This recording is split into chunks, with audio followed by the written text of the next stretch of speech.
Have you ever felt the crushing weight of sadness, a feeling so overwhelming that it seems impossible to escape its grasp? Imagine if there was a way to transform that sadness into a source of incredible strength. What if I told you that within the ancient teachings of Buddha lies a profound wisdom that can guide you through this transformation? Join me on this journey and let us explore a Zen story that reveals how to turn sorrow. In a serene monastery nestled in the heart of a lush forest, there lived a young monk named Kaito. Kaito was known for his gentle spirit and unwavering dedication to his practice.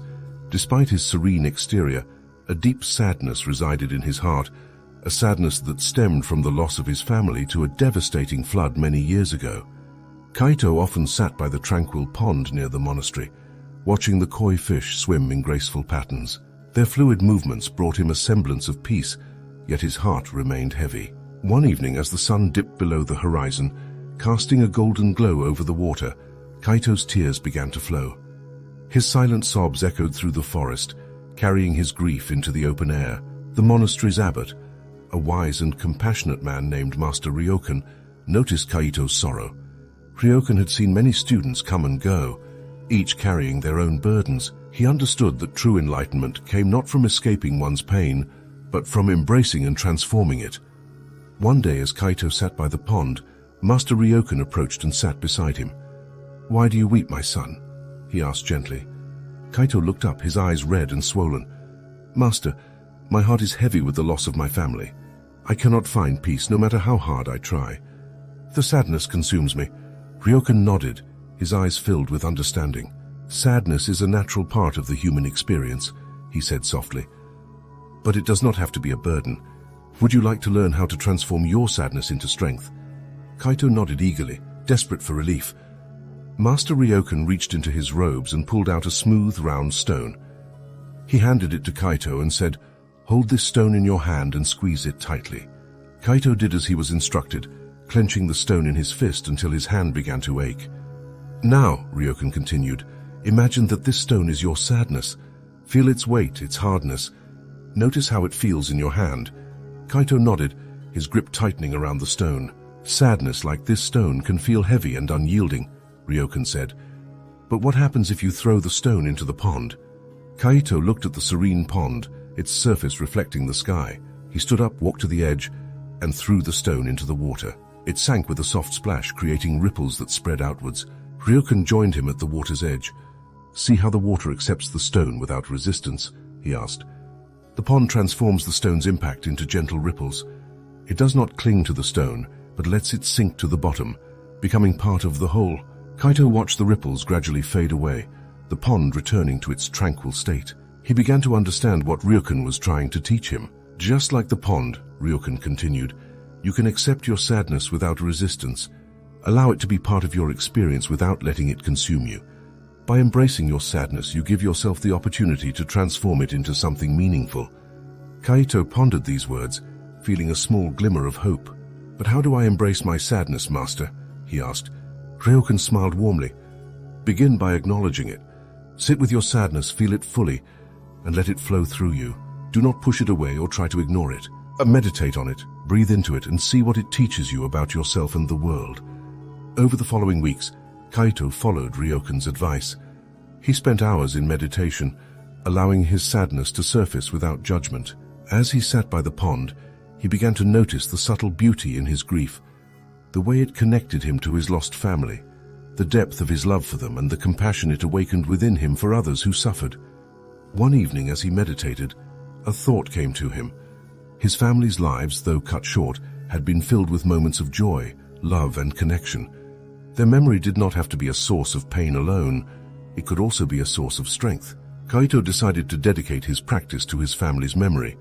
He started to help his fellow monks with their chores, offering a listening ear and a comforting presence to those in need.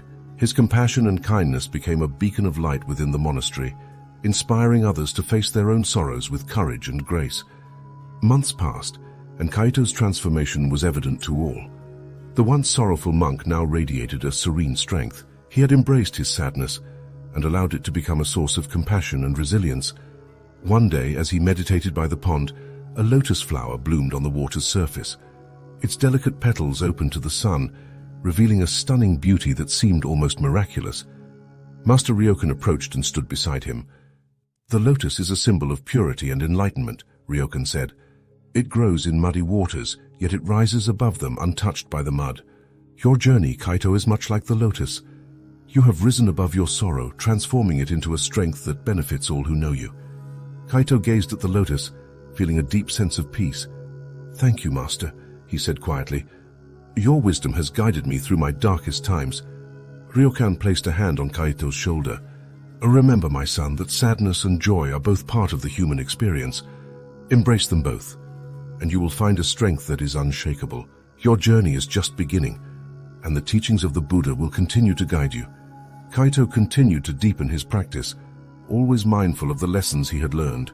He became a source of strength and compassion for the entire monastery, helping others to see that their sorrows could be transformed into sources of wisdom and strength. Years later, when Master Ryokan passed away, Kaito was chosen to succeed him as the abbot. He carried forward Ryokan's teachings with humility and grace, always remembering the stone and the pond, the lotus and the mud. Under Kaito's guidance, the monastery flourished.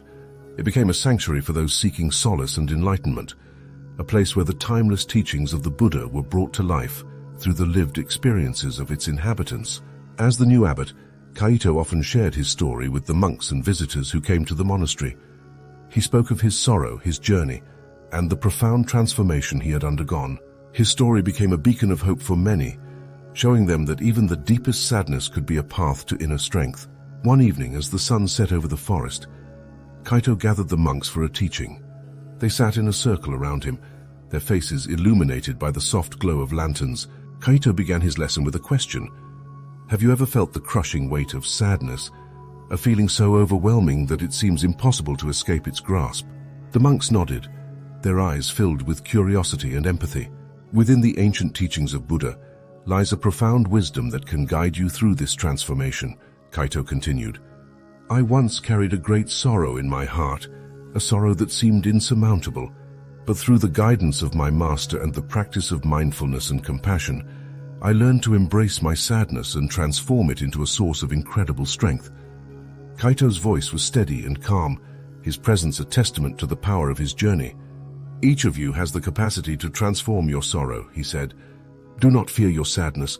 Embrace it, learn from it, and let it guide you towards compassion and inner peace. This is the path of true enlightenment." Kaito's teachings resonated deeply with the monks and visitors, inspiring them to embrace their own journeys of transformation. The monastery became a place of profound healing, where individuals from all walks of life could come to learn and grow. Kaito often reflected on his journey, feeling a deep sense of gratitude for the wisdom he had gained. He knew that his path had been shaped by the timeless teachings of the Buddha and the compassionate guidance of Master Ryokan. His story, like the ripples in the pond, continued to spread outwards, touching the lives of countless individuals and reminding them that even in the depths of sorrow, there is always the potential for strength and enlightenment. As the years passed, Kaito continued to share his story, always beginning with the question that had sparked his own journey of transformation. His life became a living testament to the power of the Buddha's teachings, showing that no matter how deep our sadness, we have the capacity to rise above it and find strength. And so, the tale of the crying monk who transformed his sadness into strength became a timeless lesson, passed down through generations. It reminded all who heard it that within each of us lies the potential for profound transformation, guided by the wisdom of the Buddha and the compassion of those who have walked the path before us. One morning, as the first light of dawn touched the monastery, Kaito stood by the pond, watching the koi fish swim in graceful patterns. He felt a deep sense of peace, knowing that his journey had come full circle. The pond, the stone, and the lotus all had been his teachers, guiding him towards a deeper understanding of himself and the world. With a heart full of gratitude, Kaito closed his eyes and whispered a silent prayer, honoring his family, his master, and all those who had shared in his journey. As the sun rose higher, casting its golden light over the water, Kaito knew that the lessons he had learned would continue to illuminate his path and the paths of all who sought the wisdom of the Buddha. In the quiet of the morning, with the gentle ripples of the pond reflecting the sky, Kaito felt the truth of the Buddha's teachings resonate within him. Sadness and joy are both part of the human experience. Embrace them both, and you will find a strength that is unshakable.